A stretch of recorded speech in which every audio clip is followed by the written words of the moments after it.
सो hey guys, कैसे आप सभी लोग। Welcome back to my channel AGNI मांगा। तो यार डिवाइन किंग की एक और बिल्कुल नई एपिसोड के साथ हाजिर हूँ, जो कि होने वाली है एपिसोड नंबर 32। तो शुरू करने से पहले अगर आप लोगों ने अब तक मेरे चैनल को सब्सक्राइब नहीं किया है तो पहले जाकर मेरे चैनल को सब्सक्राइब कर लीजिए, साथ ही वीडियो को भी लाइक से शेयर भी कर दीजिए, शुक्रिया। एंड शुरू करते हैं हमारा आज का ये वाला एपिसोड की स्टार्टिंग में हमें किसी किंग की पपेट को दिखाया जाता है, जिसके के सामने जियान चैन खड़ा होता है। तभी जियान चैन उस स्टैचू को देखते हुए कहता है कि लगता है शायद से यही फर्स्ट किंग चूटियान होने चाहिए। जब जियान चैन के इतना कहते ही उस स्टैचू की आईज गोल्डन कलर में ग्लो करने लगती हैं, जिसके बाद फिर से जियान चैन को वहाँ पे उस रूम में आवाज आने लगती है, जो कि उससे कहती है कांग्रेचुलेशन, तुम इस स्टोन टावर की फाइनल स्टेज पर पहुंच गए हो। तभी वो स्टैचू जियान चैन से कहता है कि मैंने अपना पूरा जीवन एसराल होली बॉडी को पूरी तरीके से समर्पण कर दिया। अब यदि तुम भी इस स्किल को 3 घंटों के अंदर सीख लेते हो तो तुम अपने इस टेस्ट में भी पास हो जाओगे। तभी इस सब के बाद चू रिवर किंग का स्टैचू अपने सामने एक फॉर्मेशन को एक्टिवेट करता है, जिसके के अंदर से उसकी सारी स्किल्स की नॉलेज जियान चैन के ब्रेन के अंदर जाने लगती है। जैसे कि देख पहले तो जियान चैन थोड़ा हैरान होता है, लेकिन तभी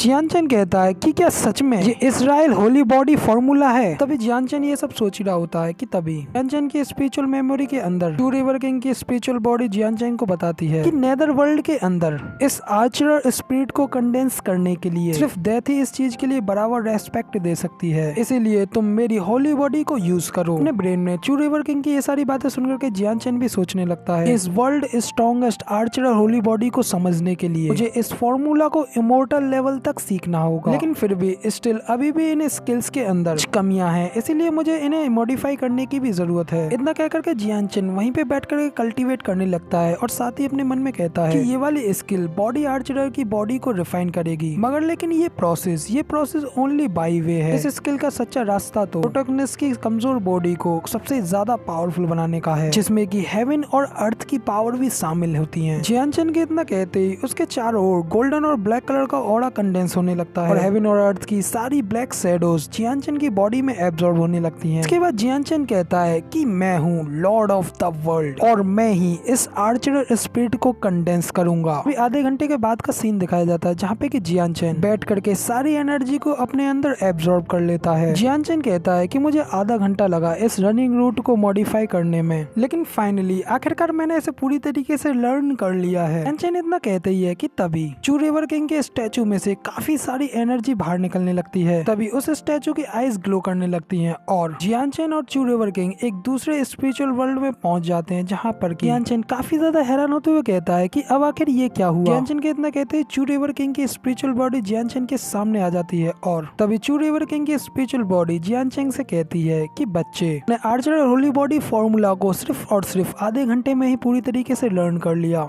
मैंने आज से पहले तुम्हारी तरह इतना ज्यादा टैलेंटेड बच्चा पहले कभी नहीं, जो कि इतना टैलेंटेड मार्शल आर्टिस्ट है। रिवर किंग की स्पिरिचुअल बॉडी की ये बात सुनकर के जियान चैन उनको बाव करता है और अपने मन में कहता है अब जब मैंने इनके होली बॉडी फॉर्मूला को इनहेरिटेज किया है तो मुझे इनको अपनी रेस्पेक्ट पेश करनी चाहिए। चू रिवर किंग अपने पास एक फायर की बनी हुई कोई बॉल बनाते हैं और उस बॉल को जियान चैन को देते हुए कहते हैं कि बच्चे मैं इस चीज को तुमको एक रिवॉर्ड के तौर पर दे रहा हूँ, क्योंकि तुमने मेरी स्पिरिचुअल बॉडी को भी इतना ज्यादा अट्रैक्ट कर लिया है। जियान चैन भी जैसे ही उस फायर वॉल पे अपना हाथ रखता है तो वो ये देख करके काफी ज्यादा हैरान हो जाता है। जियान चैन कहता है कि ये तो आर्चर होली वाटर है। चू रिवर किंग भी जियान चैन से कहते हैं कि हालांकि ये होली वाटर इतना ज्यादा नहीं है, लेकिन तुम्हारे लिए स्पिरिचुअल रियल्म प्रैक्टिस को करने के लिए काफी है। ये सुनकर के जियान चैन भी चू रिवर किंग को थैंक यू करता है और चू रिवर किंग जियान चैन से कहते हैं तुम्हें अभी यहीं पे प्रैक्टिस को स्टार्ट करना होगा, क्योंकि यहाँ पे एक लड़का है जिसका के सरनेम क्वीन है, वो तुम्हारा बाहर आने का इंतजार कर रहा है। लड़का तकरीबन 2nd ग्रेड के स्पिरिचुअल रियल्म तक पहुंच गया है, इसीलिए तुम केयरफुल रहना। जियान चैन भी क्वीन फैमिली का नाम सुनकर के हैरान हो जाता है और कहता है कि फिर तो जरूरी वो क्वीन हाउ का ब्रदर क्वीन टियान होगा। मैं जानता था कि वो जरूर आएगा, लेकिन मैंने ये एक्सपेक्ट नहीं किया था कि वो इतनी जल्दी आ जाएगा। इतना कहकर के जियान चैन वहीं पे जल्दी से कल्टीवेट करने के लिए बैठ जाता है। चू रिवर किंग के दिए गए सारी होली वाटर को पी लेता है। जियान चैन कहता है कि क्वीन टियान एक स्पिरिचुअल रियल्म का 1st ग्रेड मास्टर है। इस सब के बाद में वो मुझे बिल्कुल भी हरा हरा नहीं पाएगा। इस होली वाटर को पीने के बाद जियानचेन वहीं पे कल्टीवेट करने लगता है, जबकि उसकी साइड में ही खड़े चू रिवर किंग सोच रहे होते हैं कि सच में ये लड़का तो बहुत ही ज्यादा टैलेंटेड है। इसने ना सिर्फ मेरी आर्चर और होली बॉडी को आधे घंटे के अंदर सीखा, बल्कि इसने उस फॉर्मूला को मॉडिफाई भी कर दिया। इधर स्टोन टावर के बाहर का सीन दिखाया जाता है, जहाँ पे की स्टोन टावर के तीनों फ्लोर्स चमकने लगते हैं। प्रिंसेस जुई चिल्लाते हुए किंटियान से कहती है कि किंटियान आखिर तुम यहाँ पे आकर के क्या चाहते हो। किंटियान कहता है कि तुम्हारे उस दोस्त ने मेरे भाई की कल्टीवेशन को डिस्ट्रॉय कर दिया, इसीलिए अब मैं तुम्हारे उस दोस्त को मार डालूंगा।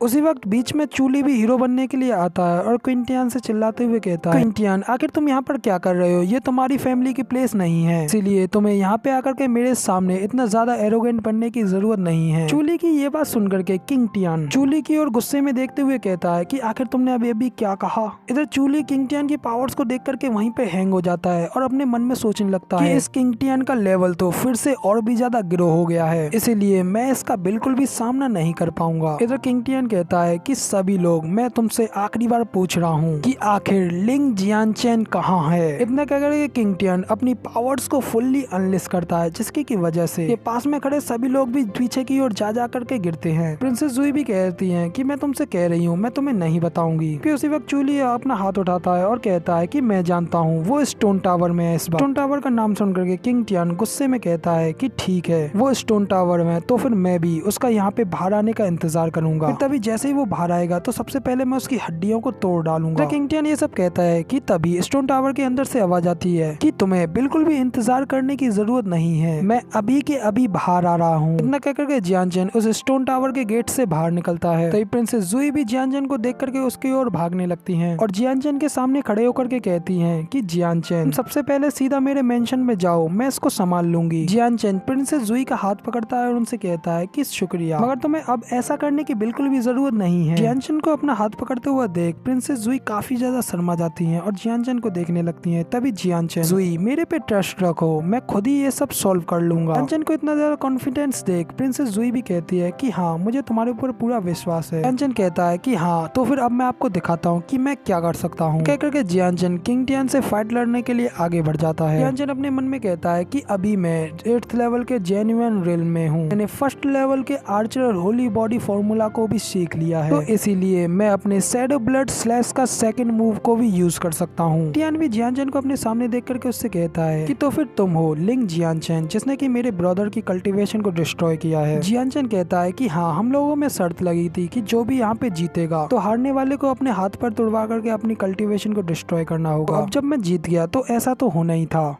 मगर लेकिन अब जब तुम्हारा भाई इतना बड़ा लूजर बनी गया है तो तुम अब यहाँ पर उसके बदले में यहाँ पे प्रॉब्लम खड़ी करने के लिए आए हुए हो। ये सुनकर ये किंगटियान गुस्से में अपनी पावर्स रिलीज करते हुए कहता है कि मुझे कोई परवाह नहीं है तुम्हारी उस फालतू की शर्त की, तुमने मेरे भाई की कल्टीवेशन को डिस्ट्रॉय किया है, तो इसीलिए इसमें सिर्फ तुम्हारा ही फॉल्ट है। किंगटियान की इतनी पावर्स को रिलीज करते हुए देख चूली कहता है कि सच में इसकी पावर्स तो और भी ज्यादा बढ़ चुकी है। जबकि इधर किंगटियान अपनी पावर्स को रिलीज करता हुआ अपनी की एनर्जी से बना एक बड़ा सोल्जर बनाता है कि उस टेक्निक का नाम इमूवेबल एम्परर क्वीन होता है। ये देख करके सभी लोग परेशान होते हुए कहते हैं कि सच में क्विंटियान ने तो इमूवेबल एम्परर क्वीन की टेक्निक को भी सीख लिया है, तो इस यूनिक स्किल का यूज करते हुए जियानचेन को सिर्फ एक ही पल में मार डालेगा। इधर दूसरी ओर ये देख क्वीन हाउ हंसते हुए कहता है, जियानचेन हालांकि तुम यहाँ पे मुझसे ज्यादा टैलेंटेड और गिफ्टेड हो, लेकिन फिर भी मैं खुश हूँ कि तुम इसके सामने टिक नहीं पाओगे और इसके सामने मारे जाओगे। इधर किंगटियान अपनी फुल पावर्स को अनलिस्ट करते हुए चिल्लाते हुए कहता है कि जियानचेन अब जाओ, जाकर के हेल में मरो। कहकर के क्विंचन अपनी वो स्पेशल टेक्निक इमॉर्टल क्विंटियान की उस बड़ी बॉडी से जियानचेन के ऊपर अटैक करने के लिए भेज देता है, तो वो स्पिरिचुअल बॉडी का अटैक सीधा जियानचेन के ऊपर अटैक करने के लिए जाने लगता है। ये देख प्रिंसेस जुई कहती है कि जियानचेन केयरफुल रहना। तभी जियानचेन भी उसको अपनी ओर आते हुए देखता है और अपनी पावर्स को एक्टिवेट करते हुए अपने हाथ में सारी पावर को कंडेंस करके अपने हाथ को ऊपर बढ़ाता है और शैडो ब्लड स्लैश का सेकंड मूव को यूज करते हुए उसकी से बने हुए क्विंटियान के ऊपर अपने हाथों से ही अटैक करता है, जिसकी की वजह से वहाँ पे एक काफी ज्यादा पावरफुल स्लैश से अटैक होता है और वो स्लैश सीधा जाकर के क्विंटियान के उस बड़े से की से बने क्विंटियान के हिस्से को 2 टुकड़ों में बांट देता है। ये देख करके तो क्विंटियान का भी मुंह खुला का खुलड़ जाता है और क्विंटियान कहता है कि ये कैसे हो सकता है, इसने तो इमूवेबल एम्परर क्वीन की टेक्निक को एक ही स्लैश में पूरे तरीके से डिस्ट्रॉय कर दिया। इधर जैसे जियानचेन का अटैक इमूवेबल क्विंटियान की टेक्निक से टच होता है, तो वहाँ पे एक जोरदार ब्लास्ट होता है, जबकि जियान चैन का वो शैडो ब्लड स्लैश अटैक अभी भी क्विंटियन की ओर ही आ रहा होता है। क्विंटियन उस अटैक को रोकने के लिए अपने दोनों हाथों को आगे की ओर लाता है, तभी जियान चैन का वो अटैक सीधा क्विंटियन से जाकर के टकराता है। पहले तो क्विंटियन बड़ी ही मुश्किल से उसे थोड़ी देर होल्ड करने की कोशिश करता है, लेकिन तभी क्विंटियन उस अटैक को 1 सेकंड के लिए भी होल्ड नहीं कर पाता। वहाँ पे एक जोरदार धमाका होता है और इस वजह से क्विंटियन सीधा पीछे दीवार में जाकर के लगता है। और लेकिन इसी के साथ हमारा ये वाला एपिसोड भी यहीं पे कंप्लीट हो जाता है। अब अगर आपको ये वाली वीडियो पसंद आई हो तो यार एक लाइक कर देना, साथ ही कमेंट करके बताना है आपको हमारी ये वाली वीडियो कैसी लगी, और नेक्स्ट आने वाले पार्ट्स को देखने के लिए चैनल को सब्सक्राइब भी जरूर से कर लेना। मैं मिलता हूँ आपसे अगली वीडियो में, तब तक के लिए टाटा बाय बाय, फिर मिलते हैं।